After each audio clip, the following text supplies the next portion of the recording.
All right. Thank you, Mr. Kapoor. Good afternoon. My name is Michael Dowry, and I have the pleasure of serving as receiver for the city of Chester. We are gathered here today, Tuesday, June 25th, 2024, for the Municipal Financial Recovery Advisory Committee meeting, MFRAC for short. We did receive notice from Mr. Andrew Sheaf on behalf of the governor's office and Ms. Kelly Diaz on behalf of Delaware County Council that they will not be able to join us here today. But we will continue on, and we are joined here today by Mayor Roots on behalf of the city of Chester. Good afternoon, sir. Good afternoon. And also by Mr. Councilman Davis on behalf of the city of Chester as well. Good afternoon. Good afternoon, everyone.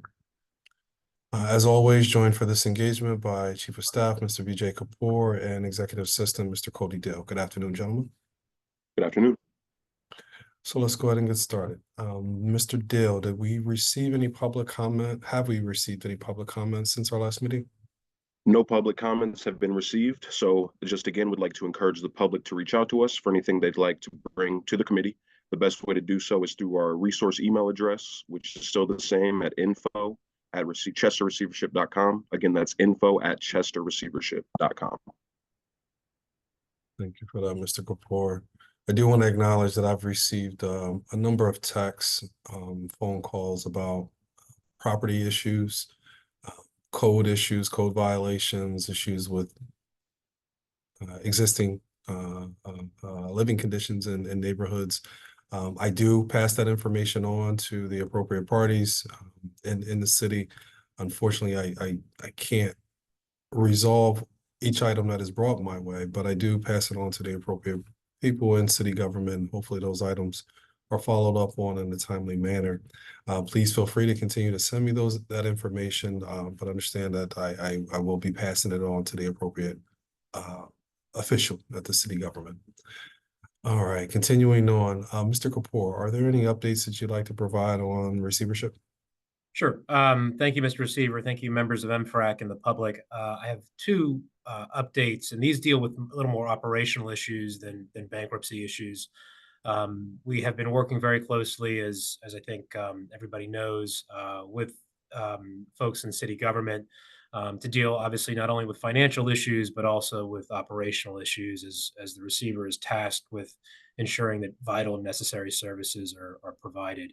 The two areas that I want to give updates on, one has to do with parking enforcement, and the other one has to do with police shift schedule and more to the point of increasing police manpower on the street.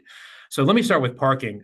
As many of you know, this had been kind of a long saga with respect to the city's prior parking contract. We are pleased to announce that the city, through an RFP process, has brought in a new parking manager, Premier Parking, and that the parking enforcement is going to start softly rolling out very soon. We are looking to begin the residential parking enforcement. Again, I'll refer to this as a soft rollout right now, beginning July 1st. The goal of this is really to provide information to folks and to make sure people are aware of the residential parking requirements in 3 neighborhoods in the city. These are the same 3 areas that had residential parking permit enforcement under the prior contract. So we're not changing anything there. The only thing that is being changed is the parking vendor. Again, we're going to start with a soft rollout beginning July 1st. So those of you who are in those neighborhoods may have seen either little postcards or the flyers going around. Those have been handed out. And again, trying to provide information here because it's going to take a little bit for folks to, understand that parking enforcement is going to begin again. The cost for a residential parking permit is going to be the same as it was prior. That is $25. And again, the only thing here that is changing is the entity that is doing the parking enforcement. So more information as that comes along, both in terms of from the city, and we'll continue to keep folks updated here on the MFRAC as well. Any questions here from the committee at the moment before I move on to the 12-hour shifts with the police department? All right. Again, we'll continue to provide more information. This is really kind of a heads up to the community. Second item, which is also very important, I know, to the community, is regarding police manpower. We have been working very closely with the police commissioner as well as the police union, the Fraternal Order of Police, over the past couple of weeks to work together to try and find a way of getting more police officers in the patrol division out on the street. That's a critical issue, not only for public safety, but also for officer safety. I'm pleased to announce that beginning July 15th, we are going to be starting a pilot program of a 12-hour shift that we intend to continue on through the end of this year, which will allow for more police officers in the patrol division out on the street.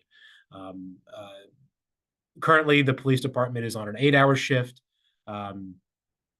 Several years ago, it had been on a 12-hour shift, and we had understood through outreach to the police staff that this is something, moving to a 12-hour shift was something that they had wanted to do. So this will allow us to get more police officers out on the street, which is, again, important both for public safety as well as for officer safety. That pilot, again, will be beginning July 15th. We'll be continuing through the end of the year. We'll have more information as that goes along. We're in the process right now of the police are in the process right now of shift bids. We're in the process right now of making sure that we have everything addressed on the back end to ensure that there's no issues with payroll or other items there. But wanted to let the public know that would be happening. So happy to answer any questions here from the committee if you have it on the 12-hour shifts. Yeah, I have a quick question. What would the 12-hour shifts look like via like number of personnel? So right now, we are looking in terms of if I remember correctly, and again, we have to, the way scheduling works is you first start with the number of individuals on there, and then officers, for a variety of reasons, may be off a shift. You may have someone out on sick leave. You have someone may be out on injured on duty. Someone may be out on vacation. If I remember correctly, per shift, I believe you'll have around, I believe there's around 8 people who are listed on each particular shift. The shifts would be going from 7 a.m. to 7 p.m. and 7 p.m. to 7 a.m. But I believe Councilman Davis, I believe, if I remember correctly, I believe including the patrol command staff, I believe there would be 8 or 9 scheduled. Now, again, depending upon if someone calls off or someone has a vacation, you may have fewer than that. But that is, I believe, from what I remember, the number that will at least be scheduled per shift. Okay, thank you. Sure.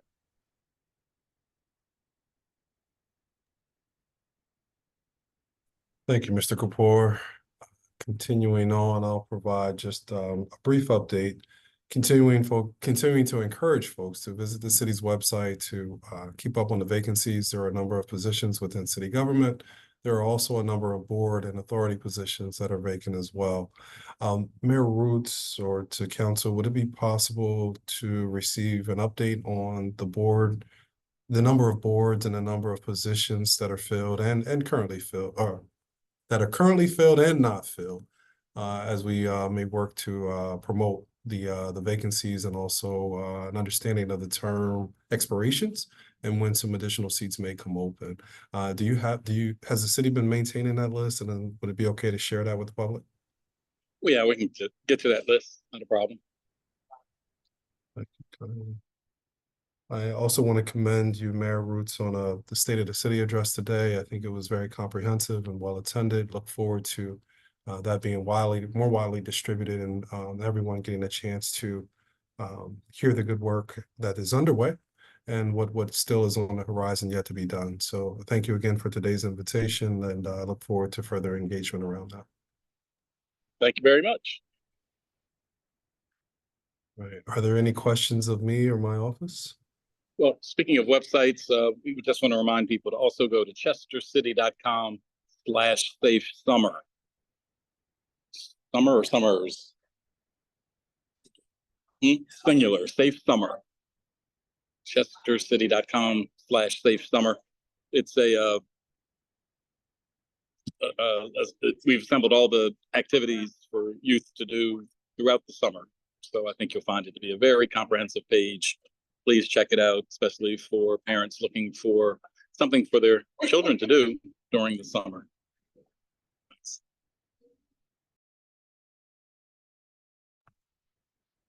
Awesome. Thank you, Mayor. And thank you for sharing that. Mr. Dill, if we could, let's try to work on a link to that landing page and help direct some traffic there. Thank you. Are there any additional comments, any closing remarks from members of the committee? Well, I thank you for attending today's meeting, Mr. Kapoor. Just wanted to see, I believe just due to vacations and otherwise, the next meeting. Right. Unfortunately, we will be canceling the July 9th MFRAC meeting. We will reconvene on July 23rd at 1 p.m.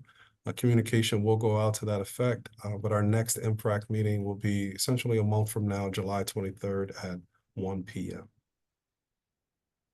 Thank you again for today's attendance. Have a great day.